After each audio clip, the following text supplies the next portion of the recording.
Já tinha dito a alguns, entretanto, quando estavam a chegar, que a nossa lição hoje é um bocadinho mais breve, porque vamos abordar a terceira parte do capítulo 4 da exortação, onde o Papa, o tema central é o bem comum e a paz social. E o Papa, partindo desta temática do bem comum e da paz social, e a partir, digamos, dos princípios da doutrina social da Igreja, aborda 4 princípios que são fundamentais para conseguirmos alcançar a nível social, digamos assim, estes dois pilares fundamentais da fraternidade humana: o bem comum e a paz social. Portanto, o Papa quer abordar sempre no âmbito da dimensão social de evangelização exatamente estes 2 pilares, o bem comum e a paz social.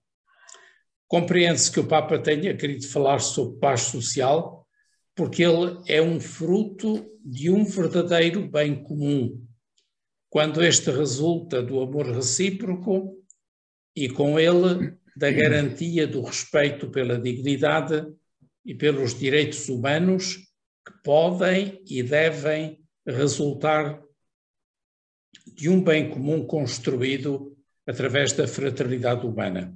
Portanto, direi que este capítulo, ou melhor, esta parte do capítulo 4, são 4 princípios que são, na minha opinião, por aquilo que eu posso saber, mesmo da pena do Papa Francisco.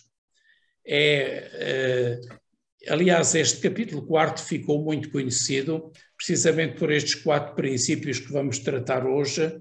Vocês agora, à medida que eu entrar a discutir e a tratar cada um deles, vão certamente recordar-se de já ter ouvido falar neles, porque provavelmente de toda a exortação, esta é aquela parte onde o Papa deu como que a receita para ter uma concepção prioritária em ordem ao bem comum, ou seja, não apenas os bens para alguns, mas os bens destinados a todos, uma vez que os bens têm como destino a universalidade ou a totalidade da condição humana.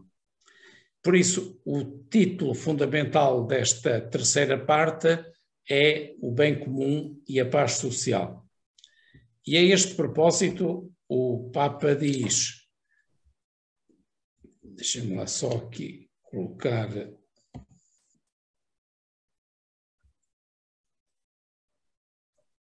Na verdade, isto é mesmo a introdução, que são palavras do Papa, citando São Paulo aos Gálatas. O Papa chama-nos a atenção para esta passagem bíblica. Falamos muito sobre a alegria e o amor, mas a palavra de Deus menciona também o fruto da paz. E é relativamente a esta citação da carta aos Gálatas que o Papa faz esta afirmação. Ou seja, falamos da alegria e do amor, mas ao mesmo tempo a própria palavra de Deus que nos anuncia a alegria e o amor como grandes dons que provêm da palavra, a ele está associado exatamente como fruto a paz. Por isso compreende-se que a paz seja aqui a grande opção que o Papa Francisco faz ao iniciar esta terceira parte do capítulo 4.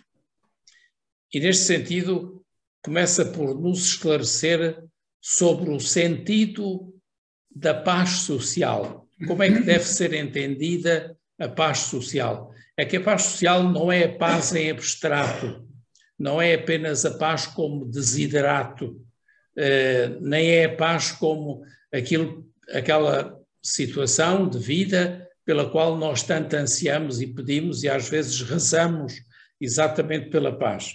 O Papa fala daquela paz social que se deve construir exatamente a partir de novos relacionamentos. o Papa usa aqui uma expressão que provavelmente não é muito fácil de compreender por todos.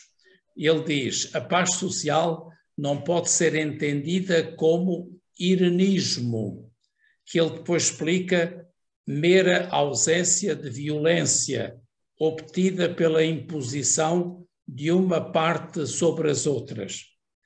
Este irenismo é uma atitude, digamos assim, de compreensão, de conciliação, de pacificação, relativamente às disputas, quer entre as confissões religiosas diferentes, quer entre as culturas diferentes, quer entre outras diversidades.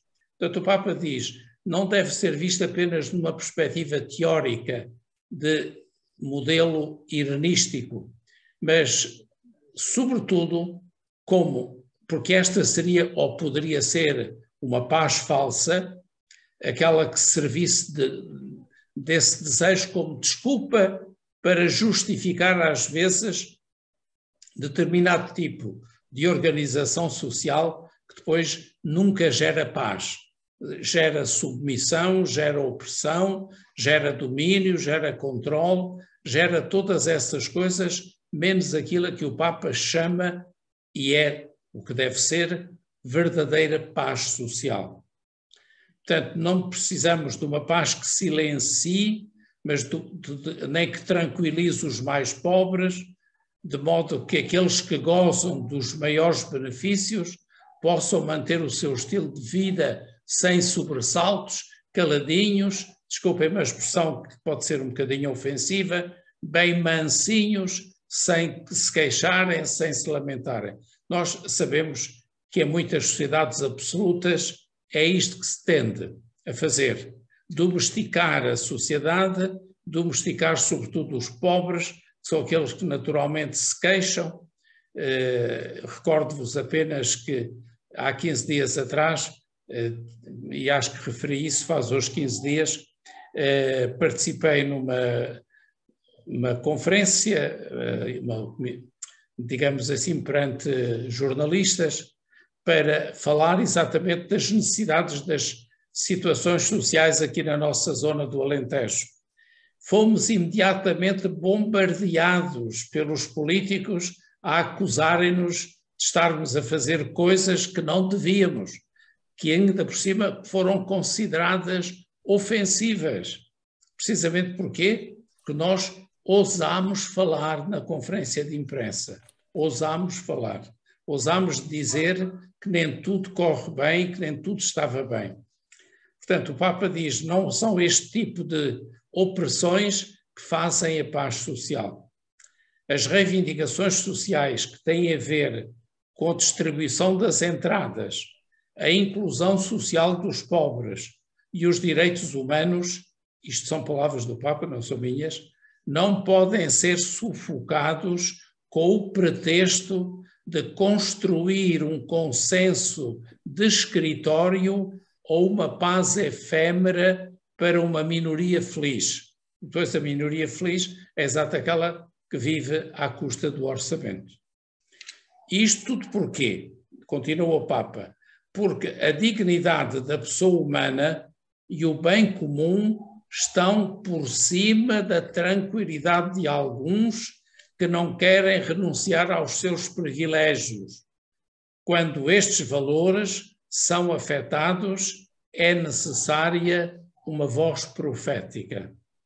Eu acho que o Papa Francisco é verdadeiramente uma voz profética a muitos níveis, porque até agora nestes dias, a propósito do Dia da Fraternidade, ele se reuniu inclusivamente com um líder muçulmano dos Emirados Árabes Unidos, exatamente para manifestar a disponibilidade, mesmo se a esse nível o caminho é longo e difícil, mas se não se começa e se não construímos juntos a unidade e a paz, desmorona-se tudo. São palavras do Papa. E agora o Papa continua e diz: a paz também não se reduz a uma ausência de guerra, fruto do equilíbrio sempre precário das forças. Constrói-se dia a dia na busca de uma ordem querida por Deus, que traz consigo uma justiça mais perfeita entre os homens. Enfim, conclui o Papa, uma paz que não surja como fruto do desenvolvimento integral de todos não terá futuro. Repito, diz o Papa, uma paz que não surja como fruto do desenvolvimento integral de todos não terá futuro. Será sempre semente de novos conflitos e variadas formas de violência. Às vezes acusam-se os mais pobres de recorrerem a meios mais drásticos, mas muitas vezes, embora nenhum de nós é de maneira absolutamente nenhuma a favor de qualquer tipo de violência, mas quando precisam de fazer ouvir a sua voz diante dos poderosos e diante daqueles que querem uma paz confinada, mas não uma paz edificada para o bem comum de todos, é naturalmente aí que o Papa reage e diz não de maneira absolutamente nenhuma. E por isso é necessário que a paz surja como fruto do desenvolvimento integral de todos. Em cada nação, os habitantes desenvolvem a dimensão social da sua vida, configurando-se como cidadãos responsáveis dentro de um povo e não como uma massa arrastada pelas forças dominantes. O Papa pede que nos recordemos que ser cidadão fiel é uma virtude e a participação na vida política e social é uma obrigação moral. Mas tornar-se um povo é algo mais, exigindo um processo constante no qual cada nova geração tem de estar envolvida. É um trabalho lento e árduo que exige querer integrar-se e aprender a fazê-lo até se desenvolver uma cultura do encontro numa harmonia pluriforme. A expressão cultura do encontro foi cunhada pelo Papa. É ele o autor desta expressão e aquilo que ele deseja é que esta cultura do encontro resulte de uma harmonia pluriforme. Para avançar nesta construção de um povo em paz, justiça e fraternidade, e é aqui que agora o Papa vai começar a preparar-nos para a abordagem de cada um destes 4 princípios. Diz ele, são 4 princípios relacionados com as tensões bipolares de toda a realidade social. Derivam dos grandes postulados da doutrina social da Igreja e constituem o primeiro e fundamental parâmetro de referência para a interpretação e o exame dos fenómenos sociais. Ou seja, se queremos compreender e, de alguma maneira, orientar para o bem comum e para a paz os fenómenos sociais, temos que olhar para este parâmetro fundamental de referência, que são estes 4 princípios. À luz deles, continua o Papa, desejo agora propor estes 4 princípios que orientam especificamente o desenvolvimento da convivência social e a construção de um povo onde as diferenças se harmonizam dentro de um projeto comum. Não conflitos, mas diferenças harmonizadas num projeto comum. Diz o Papa, faço na convicção de que a aplicação destes 4 princípios pode ser um verdadeiro caminho para a paz dentro de cada nação e no mundo inteiro. Então, aquilo a que vamos assistir agora e que vamos analisar é cada um destes 4 princípios. Os próximos números dizem respeito a cada um destes princípios.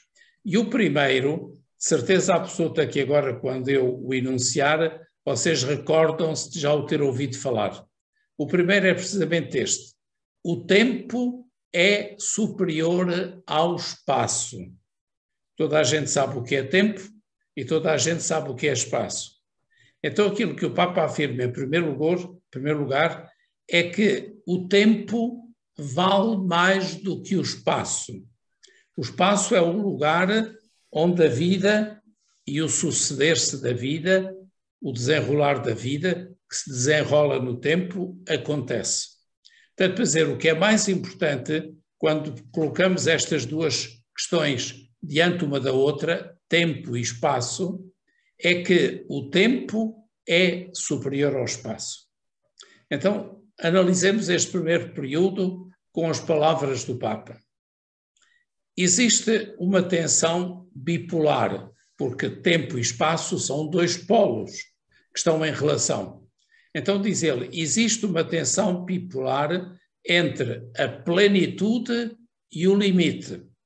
Naturalmente que a plenitude é chegar a uma realidade temporal, como aconteceu, por exemplo, quando Jesus encarnou.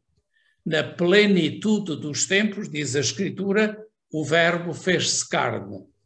Portanto, plenitude é a realidade mais ampla, mais universal, mais abrangente, mais infinita, se quisermos falar em termos de Deus.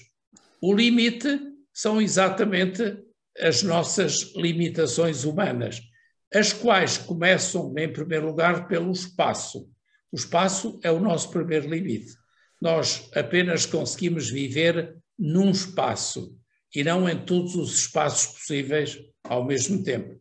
A nossa vida está situada aqui concretamente no espaço de um país, à beira-mar plantado, num espaço de uma região, norte ao sul, este ao oeste, Alentejo ao Minho. Portanto, para dizer, é o limite, mas nós tendemos à plenitude e o tempo conduz-nos à eternidade. E, portanto, temos que ver o tempo como uma realidade superior ao espaço. A plenitude, continua o Papa, gera a vontade de possuir tudo. E o limite é o muro que nos aparece pela frente. O tempo, considerado em seu sentido amplo, faz referência à plenitude como expressão do horizonte que se abre diante de nós.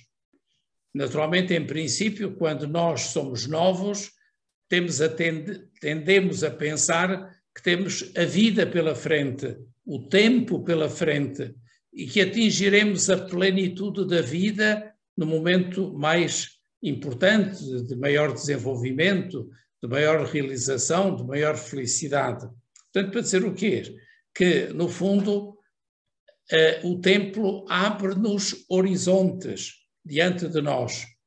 E o momento é, naturalmente, aquele momento presente que é o limite da nossa condição. Nós, ao fim e ao cabo, também, tendo, no entanto, o tempo pela frente, apenas podemos viver cada momento presente, porque não sabemos sequer se ainda estamos em vida no momento seguinte. Portanto, para dizer que o próprio tempo, no fundo, é vivido momento a momento e, sobretudo, no tempo presente. Ora bem, os cidadãos vivem, diz o Papa, em tensão entre a conjuntura do momento e a luz infinita do tempo, do horizonte maior, da utopia que nos abre ao futuro como causa final que nos atrai. Daqui surge um primeiro princípio para progredir na construção de um povo. O tempo é superior ao espaço. O que é que este princípio, então, nos quer dizer? Diz ele que nos permite trabalhar a longo prazo sem a obsessão pelos resultados imediatos. E nós sabemos que hoje em dia a grande tentação é obter qualquer coisa o mais rápido possível. Até se diz, quando se fala da vida dos toxicodependentes, que eles procuram na dose diária o prazer rápido, a baixo preço, imediato e, se possível, sem qualquer esforço. Ora bem, sem querermos dizer que a sociedade é uma sociedade drogada, mas muitas vezes vivemos à procura exatamente destes resultados imediatos. Esquecemos que temos pela frente o tempo ao longo do qual somos chamados a trabalhar dos resultados que permanecem, dos resultados que não são meramente imediatos e fortuitos, mas que consolidam e constroem um povo. Portanto, ajudar as pessoas a suportar com paciência situações difíceis e hostis ou as mudanças de planos que as realidades muitas vezes nos impõem. É um convite a assumir a tensão entre a plenitude e o limite, dando sempre prioridade ao tempo. Um dos pecados que às vezes se nota na atividade sociopolítica é privilegiar os espaços de poder em vez dos tempos dos processos. Reparam, o espaço de poder é a maior tentação que o homem pode experimentar. O tempo que é necessário para que os processos evoluam e se desenvolvam e sejam favoráveis a todos, é muito mais difícil de conseguir isto. Pretendemos, às vezes, exatamente com a tentação do poder e da rapidez com que queremos dominar os espaços, fazer com que as coisas se resolvam sem dar tempo ao tempo, ou seja, sem ajudar as pessoas a fazer este caminho do tempo. Dar prioridade ao espaço leva-nos a proceder como loucos para resolver tudo no momento presente. Mas é impossível, no momento presente só se vive uma coisa de cada vez e não pensarmos que se vive tudo no momento presente. Temos o tempo para viver cada momento presente.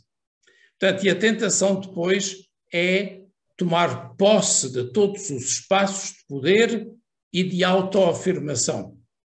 Eu acho que o país fez uma experiência relativamente complicada nos últimos dias. Vamos esperar para ver o que é que daqui vai sair. Mas tenho algum receio que tudo possa ter sido traduzido numa conquista de espaços, mais do que de um trabalho assíduo no tempo para chegar a todos e para o bem comum de todos. A tentação muitas vezes é cristalizar os processos ou até mesmo pretender pará-los. Se não há um desenvolver de processos de mudança, de ajuda, de desenvolvimento, de distribuição da riqueza, de garantia dos direitos, não damos prioridade ao tempo, mas ocupamos-nos mais com iniciar os processos e, ou melhor, muitas vezes é possuir os espaços em vez de iniciar os processos. O tempo ordena os espaços, ilumina-os e transforma-os em elos de uma cadeia em constante crescimento, sem marcha atrás. Trata-se de privilegiar as ações que geram novos dinamismos na sociedade e comprometem outras pessoas e grupos para que os desenvolvam até frutificarem em acontecimentos históricos importantes. Portanto, e tudo isto sem ansiedade, mas com convicções claras e tenazes, firmes, constantes. E agora é o Papa a abrir o seu coração e a dizer-nos, são palavras suas estas, às vezes, diz o Papa, interrogo-me sobre quais são as pessoas que no mundo atual se preocupam realmente mais com gerar processos que construam um povo do que com obter resultados imediatos que produzam ganhos políticos fáceis, rápidos, imediatos, mas muitas vezes também efêmeros. Mas, ao fim e ao cabo, não construímos plenitude humana. Só quando os tempos são verdadeiramente vividos nesta dinâmica é que verdadeiramente construímos plenitude humana. A história julgar-nos-á, talvez com aquele critério enunciado por um autor italiano famoso que o Papa cita, Romano Guardini. Diz ele, cita agora palavras de Romano Guardini, o único padrão para avaliar justamente uma época é perguntar-se até que ponto nela se desenvolve e alcança uma autêntica razão de ser, ou seja, a plenitude da existência humana de acordo com o caráter peculiar e as possibilidades daquela época. Se de facto nós não fazemos um esforço por viver no momento histórico que atravessamos e por compreender as possibilidades que nos dá cada época para chegarmos à plenitude da existência humana, dificilmente construímos coisas duráveis e, sobretudo, que conduzam à valorização dos processos e, sobretudo, à superioridade do tempo sobre o espaço. O Papa conclui praticamente este capítulo do primeiro princípio, portanto, o tempo é superior ao espaço, dizendo o seguinte: este critério é muito apropriado também para a evangelização, que exige ter presente o horizonte, o tempo, portanto, adotar os processos possíveis para uma estrada longa que temos diante de nós. O próprio Senhor, na sua vida mortal, deu a entender várias vezes aos seus discípulos que havia coisas que ainda não podiam compreender e era necessário esperar o Espírito Santo. A parábola do trigo e do joio é outra.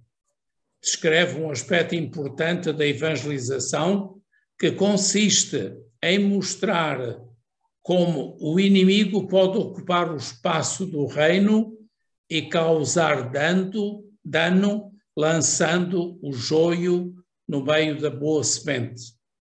Mas, naturalmente, é preciso afirmar a bondade do trigo que se manifesta com o tempo. Precisa de respeitar os seus ciclos, os ciclos da natureza próprios do crescimento que leva o seu tempo e não dos processos do imediatismo a qualquer preço. Portanto, esta é a reflexão que o Papa nos propõe a propósito do primeiro princípio. O tempo é superior ao espaço. E agora, reparem, o segundo princípio volta a ser um grande desafio. E o segundo princípio é este: a unidade prevalece sobre o conflito. Eu creio que toda a gente é mais capaz de conflitos do que ser construtor de unidade. E, todavia, aquilo em que nos devíamos treinar e ser verdadeiros artistas é em sermos construtores da unidade. Porque facilmente construímos conflitos, facilmente arranjamos motivos, razões para entrar em conflito e dificilmente nos tornamos artífices da unidade.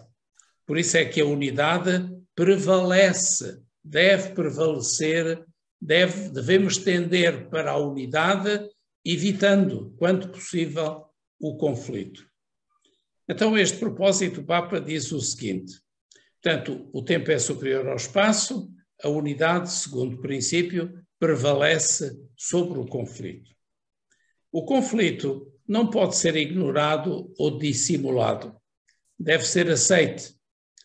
Mas se ficamos encurralados no conflito, perdemos a perspectiva, perdemos os horizontes que se reduzem e a própria realidade fica fragmentada. Quando paramos na conjuntura conflitual, perdemos o sentido da unidade profunda da realidade. Ou seja, se queremos garantir a história de um povo, a primeira coisa em que temos que trabalhar é na unidade, na coesão social desse povo. Quantos mais conflitos desencadearmos, mais comprometeremos a realização da unidade. Perante o conflito, continua o Papa, alguns limitam-se a olhá-lo e passam adiante como se nada fosse. Também não é verdade que o conflito deve ser ignorado, mas tem que ser ultrapassado com todo o realismo. Portanto, não podemos lavar as mãos ignorando o conflito. Muitas vezes temos que investir para atenuar os conflitos, superar os conflitos e tender, tanto quanto possível, para a unidade. Outros entram de tal maneira no conflito que ficam prisioneiros dele, perdem o horizonte, projetam-no nas instituições, nas suas próprias confusões e insatisfações, e assim a unidade torna-se impossível.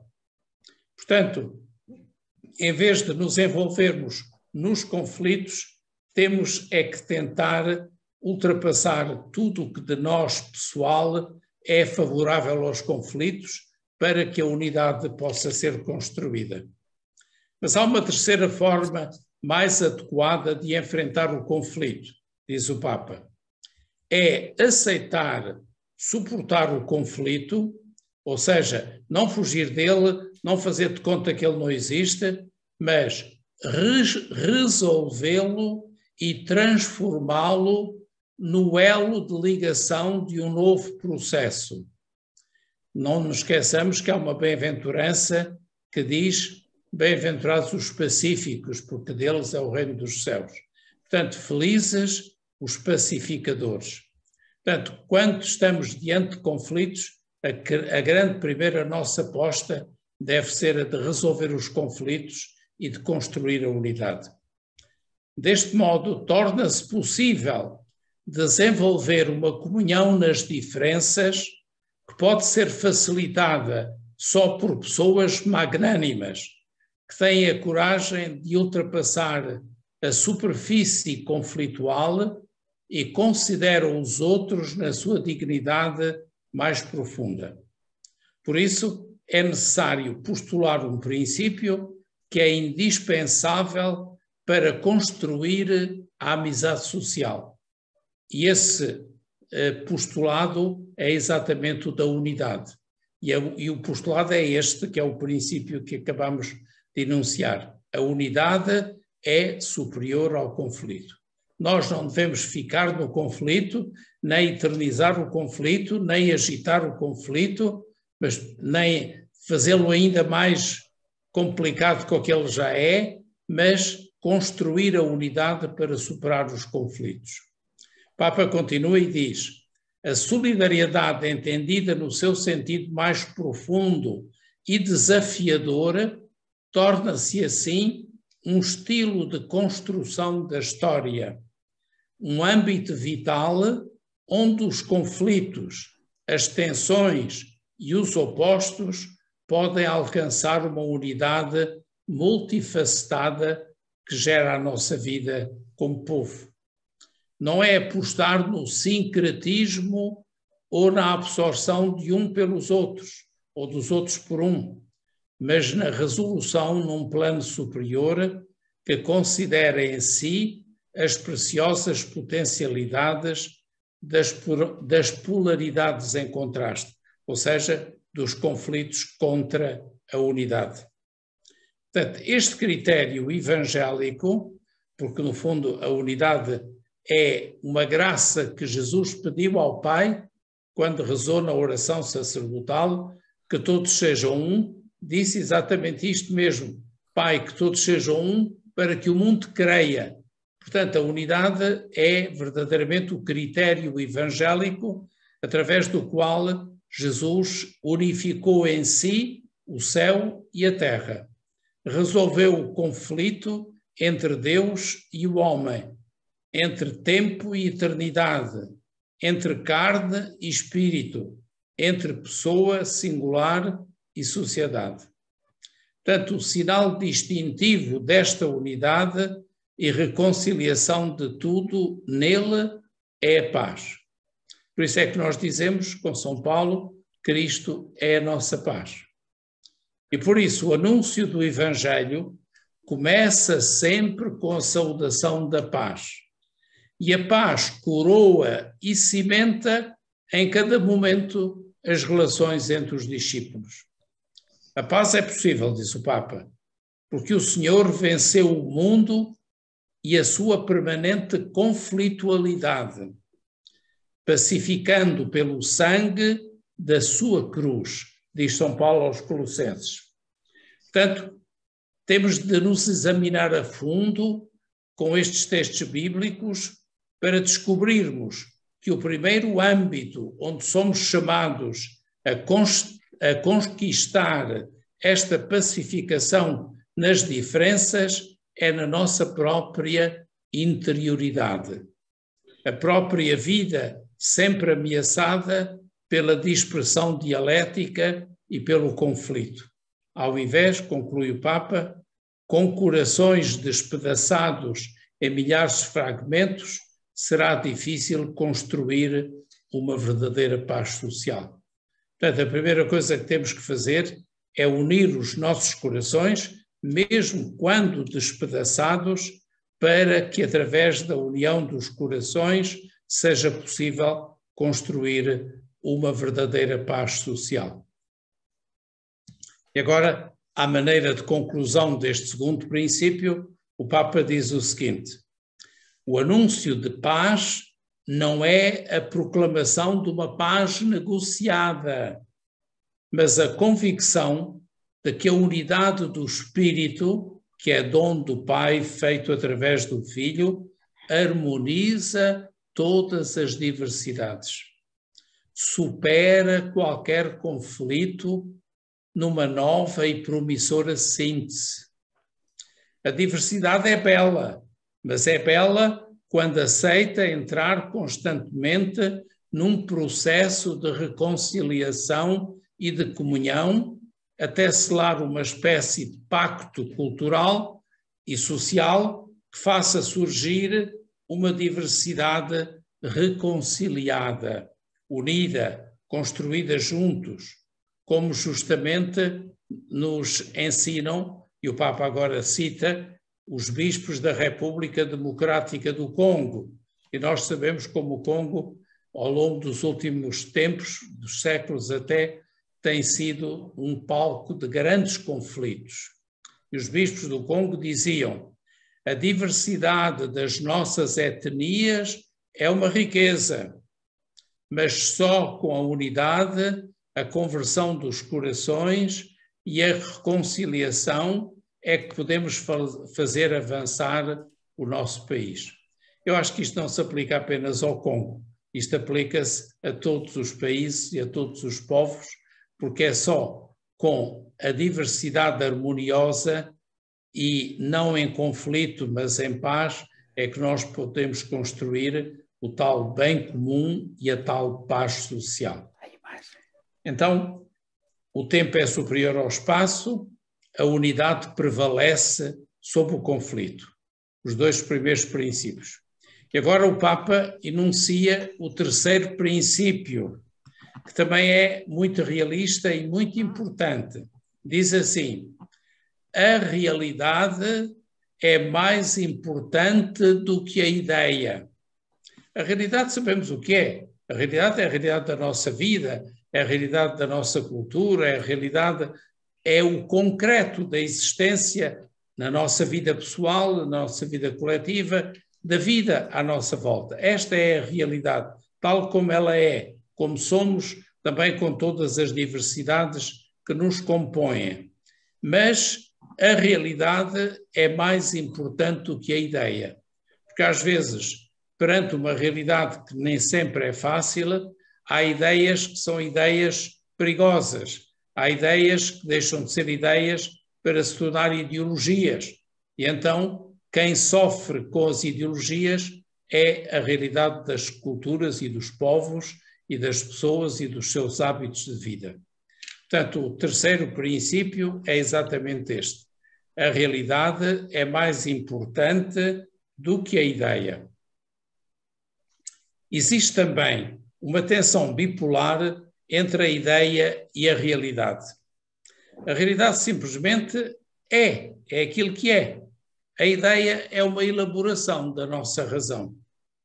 Entre as duas, deve estabelecer-se um diálogo constante, evitando que a ideia acabe por separar-se da realidade. E o que é que acontece quando a ideia se separa da realidade? Muitas vezes a ideia torna-se uma ideologia que subjuga e se impõe à realidade. É perigoso viver no reino só da palavra, da imagem, do sofisma, que é muitas vezes onde as ideias pairam e se desenvolvem. Por isso, há que postular um terceiro princípio. A realidade é superior à ideia, é mais importante que a ideia. Isto supõe evitar várias formas de ocultar a realidade. Às vezes ocultamos-la com purismos angélicos ou com totalitarismos do relativismo ou com os nominalismos declaracionistas, que são tudo artimanhas de que as ideologias se servem. Os projetos mais formais do que reais, muitas vezes não têm nada a ver com a realidade, têm a ver apenas com as ideias de alguns que querem impor isso à maioria. Os fundamentalismos, os absolutismos, os anti-historicismos ou eticismos sem bondade, os intelectualismos sem sabedoria. O Papa aqui está a fazer um discurso muito profundo, porque sabe que está a enfrentar um mundo que hoje está extraordinariamente presente e implantado na sociedade, que é o mundo das ideologias. A ideia, as elaborações conceituais, têm que estar ao serviço da captação, da compreensão, da condução da realidade. Ou seja, a ideia tem que estar ao serviço da realidade e não a manipular ou a instrumentalizar a realidade. A ideia desligada da realidade dá origem a idealismos e nominalismos ineficazes, que são as ideologias, que no máximo classificam ou definem, mas não empenham, não comprometem, nem se comprometem com a realidade. O que empenha é a realidade iluminada pela palavra, neste caso pela palavra de Deus, pelo ideal do amor recíproco, da paz social, do bem comum, etc. É preciso, portanto, passar destes nominalismos, destas ideias, a uma objetividade harmoniosa, ou seja, a uma realidade trabalhada para ser conduzida para o bem comum e para a paz social. Caso contrário, através da ideia, manipulamos até a própria verdade e fazemos passar por verdade aquilo que toda a gente sabe que é mentira. Do mesmo modo que se substitui a ginástica pela cosmética, não é? Percebem o que é que a expressão do Papa quer dizer? Caso contrário, naturalmente estamos a manipular a verdade. Há políticos e também líderes religiosos, infelizmente, que se interrogam por que motivo o povo não os compreende, nem os segue, se as suas propostas, no entender deles, são tão sedutoras, tão lógicas e para eles tão claras. Possivelmente é porque se instalaram no reino das puras ideias e reduziram a política ou a fé à retórica, onde esqueceram a simplicidade, se importaram mais com a racionalidade do que com as pessoas. Ora bem, então estamos no terceiro grande princípio, que é a realidade é superior à ideia. Para que isto aconteça, diz o Papa que este critério está ligado à encarnação da palavra e ao seu cumprimento. E aqui cita de novo a primeira carta de São João e diz: reconhecereis que o Espírito é de Deus. Por isto, todo o Espírito que confessa Jesus Cristo, que veio na carne mortal, é de Deus. Portanto, o critério da realidade de uma palavra já encarnada, que é Jesus Cristo, feito palavra viva, encarnada, é aquilo que depois pode levar-nos a nós também a encarnar o Evangelho na realidade. É essencial à evangelização que a palavra seja traduzida em vida, que a palavra ajude a transformar a realidade. Portanto, a evangelização nunca pode ser uma ideologia, nem nunca pode ser feita como se tratasse de difundir uma ideologia. Por um lado, leva-nos a valorizar a história da Igreja como história de salvação. E, por outro lado, a recordar os nossos santos que no passado e no presente inculturaram o Evangelho, ou seja, ajudaram-nos sempre a pôr em prática o Evangelho e a viver aquilo a que nós chamamos com frequência a palavra de vida, o Evangelho na vida dos nossos povos, a recolher a tradição milenária da Igreja, sem pretender elaborar um pensamento desligado deste tesouro que é o Evangelho, como se porventura fôssemos nós agora a querer inventar o Evangelho. Não, o Evangelho existe desde que Jesus o revelou através da sua encarnação na história. Por outro lado, este critério impele-nos a pôr em prática, a viver a palavra, cada dia a palavra de vida, a realizar obras de justiça e caridade, nas quais se torne fecunda esta palavra que é o Evangelho. Não a pôr em prática, não levar a realidade, à realidade da palavra, é construir sobre a areia. Lembram-se da imagem, da parábola, da construção na areia ou da construção sobre a rocha. E a rocha é a palavra de Deus sobre a qual deve ser construída a realidade. Portanto, permanecer na pura ideia, ou até permanecer só num evangelho teórico, sem se tornar vida, é degenerar em intimismos ou noutras atitudes que não dão fruto, que esterilizam o seu dinamismo. Portanto, enquanto a palavra é feita para dar frutos e para produzir frutos, muitas vezes, porque não pomos a palavra no concreto da realidade, ficamos numa ideologia e não numa realidade evangelizada. Portanto, estão a ver que o tempo é superior ao espaço, a realidade é superior à ideia, e agora vem também o último, quarto princípio. O todo é superior à parte. O que é que isto quer dizer? Não é que cada um de nós, singularmente, não deva ser considerado e respeitado como um ser único e irrepetível.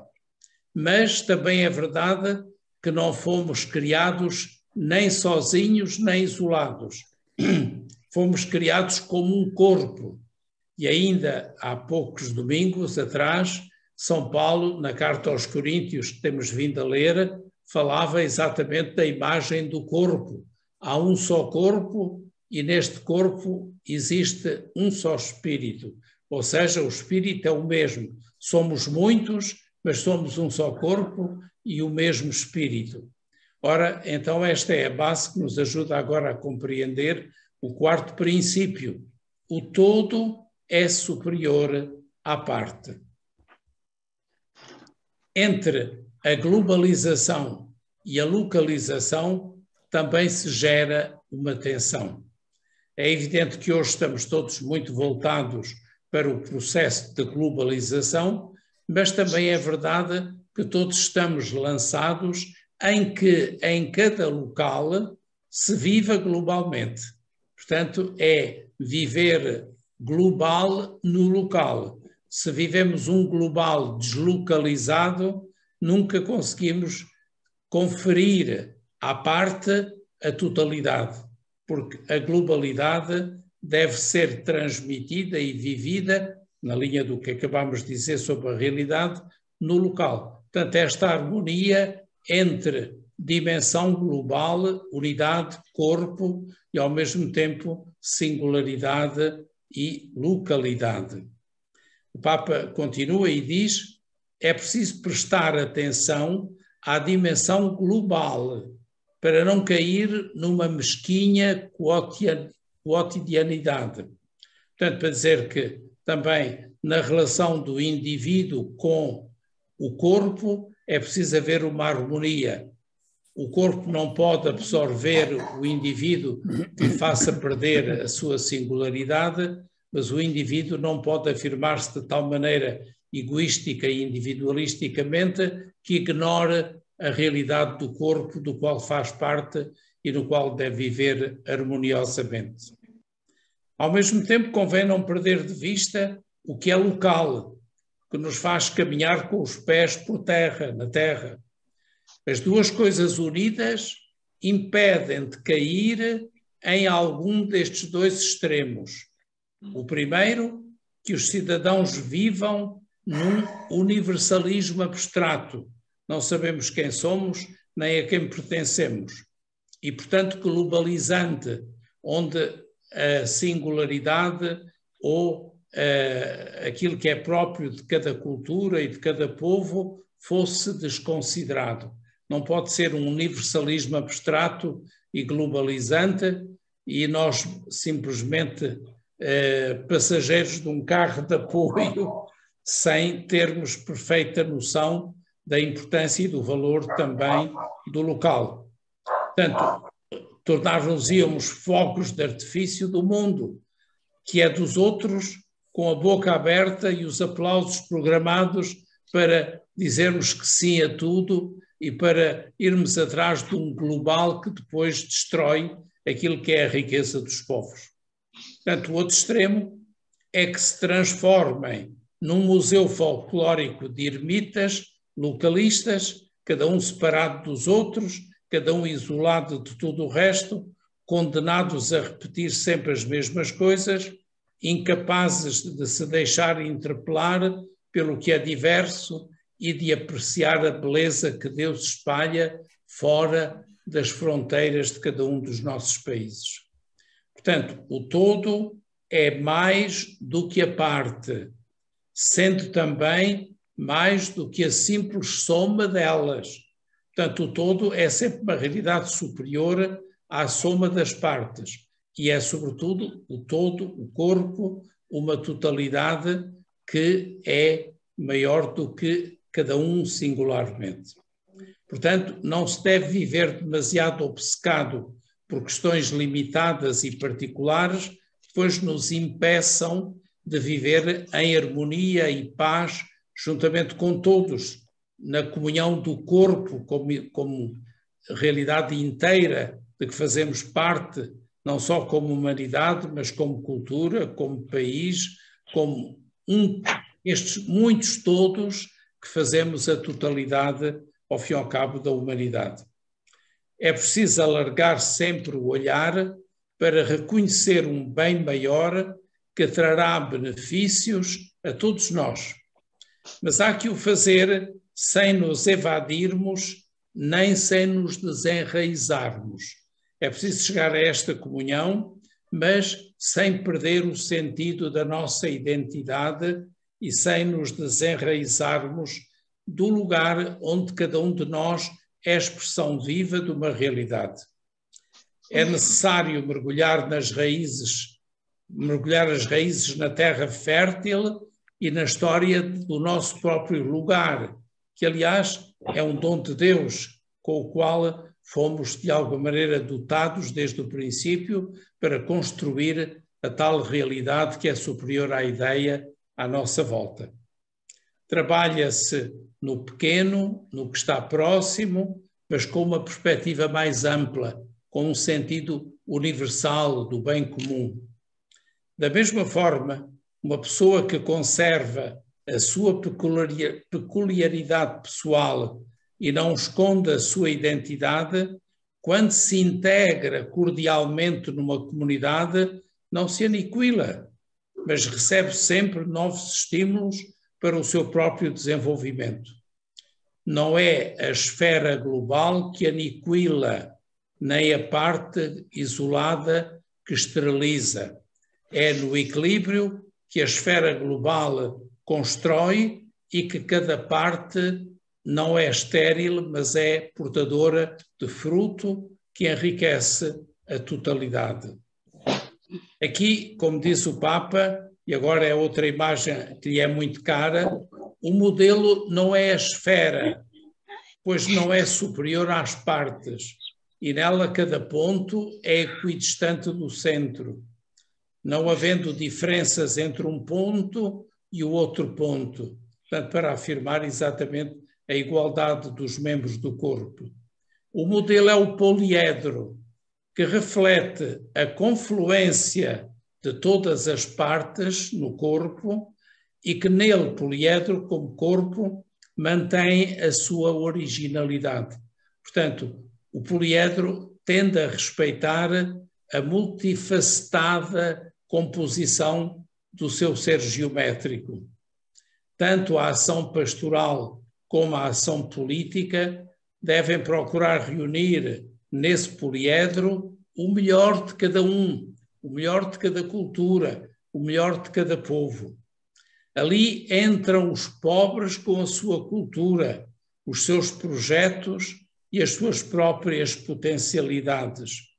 Até mesmo as pessoas que possam ser criticadas pelos seus erros têm algo a oferecer que não se deve perder. É a união dos povos, que na ordem universal conservam a sua própria peculiaridade. É a totalidade das pessoas numa sociedade que procura um bem comum que verdadeiramente incorpore todos.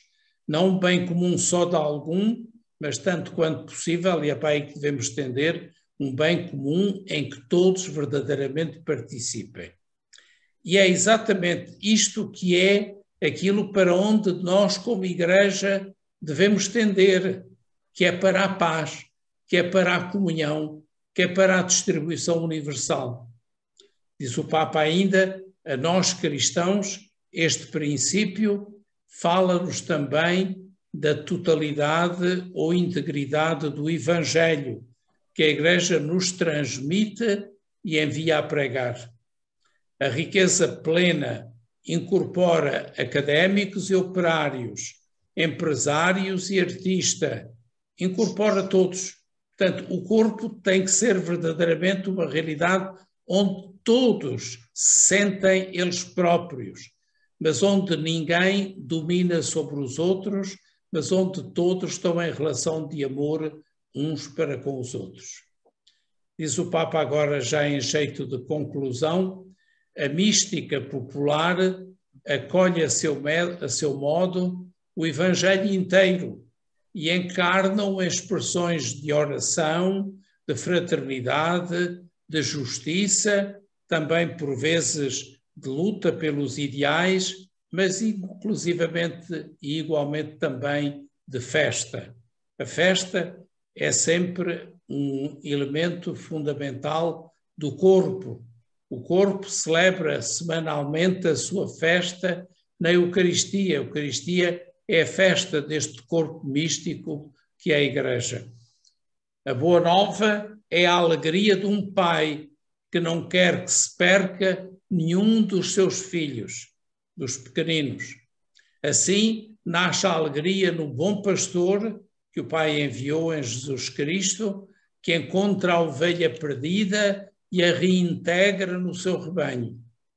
O Evangelho é fermento que leveda toda a massa e cidade que brilha no cimo do monte, iluminando naturalmente todos os povos. O Evangelho possui um critério de totalidade, o sentido de corpo, que nos é intrínseco. Não cessa nunca de ser boa nova, enquanto não for anunciada a todos, enquanto todos não viverem exatamente essa realidade que é a própria vida em Deus, que é a vida mística, que é a vida do corpo místico de Cristo. Enquanto não fecundar e curar todas as dimensões do homem, enquanto não unir todos os homens à volta da mesa do reino, que é naturalmente a Eucaristia. E este é o verdadeiro sentido daquilo que o Papa quis dizer quando fez esta afirmação do último princípio: o todo é superior à parte. Até aqui as palavras do Papa, com elas misturei algumas das minhas palavras também, para nos ajudar a compreender estes princípios que, a meu entender, são fundamentalíssimos. E agora recordo-os do fim para o princípio. Nós começámos pelo princípio, agora vamos repeti-los e recordá-los a partir do fim. Portanto, o todo é superior à parte. Ainda estão com certeza recordados daquele que veio anteriormente ao quarto princípio e que é o da realidade, que é mais importante do que a ideia. E, entretanto, logo o segundo princípio que analisamos e que o Papa nos apresenta e em que nos diz que a unidade prevalece, deve prevalecer sobre o conflito. Certamente ainda se recordam do primeiro, porque é aquele por onde começamos: o tempo é superior ao espaço. Estão aqui então enumerados e explicados estes 4 princípios, desde o tempo que é superior ao espaço e o todo como último, que é superior ao particular ou singular. O corpo é, de alguma maneira, ou deve ser a expressão de cada um dos seus membros, e só quando o corpo é verdadeiramente expressão de todos os membros é que verdadeiramente ele é um corpo onde se realizou também a unidade que é superior ao conflito e a realidade que é superior à ideia. Espero não ter feito muita confusão nas vossas cabeças. Agora volto aqui a ver a vossa Assembleia e creio que hoje a lição foi mais curta um bocadinho, mas muitíssimo densa, através da explicação destes 4 princípios fundamentais. Eu recomendo-vos a voltarem, se possível, à vossa exortação, se a tiverem lá em casa, para, através dela, compreenderem de que maneira verdadeiramente estes princípios são fundamentais para construir o bem comum, que é a condição indispensável para edificar uma paz. O capítulo, ou melhor, a terceira parte do capítulo 4, era exatamente esta a finalidade que o Papa queria alcançar: construir naturalmente um bem comum que dê lugar verdadeiramente à paz. Não é uma tarefa fácil, não é uma tarefa que nos esteja confiada apenas a nós como Igreja. Nós como Igreja vivemos num mundo onde outros conosco constroem esta realidade, mas não há dúvida absolutamente nenhuma que aquilo que é mais importante é que nós consigamos construir juntamente com todos os outros. Ao fim e ao cabo, todos estes princípios não são apenas doutrina social da Igreja, deve ser doutrina dos povos, deve ser um ensinamento que construa todos juntos uma sociedade nova. Então, deixo-vos depois à vossa meditação e aprofundamento pessoal estes 4 princípios. E restam-nos mais 2 sessões Zoom, a 10ª e a 11ª, portanto, no dia 19, de hoje a 15 dias, e depois no dia 5 de março. A 5 de março concluiremos a exortação Evangelii Gaudium, e depois, quando terminarmos a Evangelii Gaudium, se Deus quiser, iniciaremos a Amoris Laetitia, ou seja, a alegria do amor, que é particularmente dedicada às famílias. Como todos nós fazemos parte de uma família, também será importantíssimo perceber essa exortação, que pode ser um instrumento maravilhoso para reedificar, reconstruir e dar nova harmonia e sentido às nossas próprias famílias. Mas, por enquanto, vivemos o momento presente, embora tenhamos um horizonte longo no tempo, com tudo aquilo que esperemos ser capazes de construir, desencadeando processos. Ao fim e ao cabo, também era aquilo que o Papa dizia, temos que desencadear processos. Nós, quando começámos a fazer estas sessões das exortações apostólicas do Papa Francisco, iniciámos um processo. Estamos neste processo. Então, continuemo-lo, levemo-lo por diante e de certeza absoluta que colheremos os frutos que ele nos vai trazer.